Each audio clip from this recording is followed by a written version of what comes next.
ஏதாவது ஒரு கதை சொல்லு. ஒரு வீரனோட கதையை கேளுங்க. வீரனோட கதை. சூத்திரதாரியின் சூதனை எரித்து அகங்காரனின் நெஞ்சை கிழித்து மாயாசுரனை நிர்மூலமாக்கும் துரையாய் நொந்து வெந்தவரின் பரவசத்தை சுமந்து வந்தாள் ஒரு மகாதா.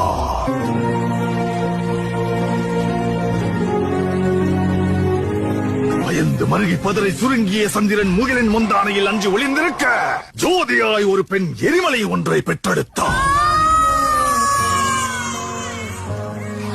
எரியும் தீயினில் பொழியும் மழை போல் சாவின் வீட்டினில் காரனை வென்றவன். ஆணவத்திற்கு எதிராய் கிளர்ச்சி ரூபத்தில் லங்கேஸ்வரனுக்கு எதிராய் வெள்ளேந்தி நின்றார். எரியும் ஜமதக்னி கோபத்தை மீறி சர்வமும் தான் என்ற பரமனை வினவினார். வேட்டைக்காரனை வேட்டையாட ரணவேட்டையனாய் வந்தார்.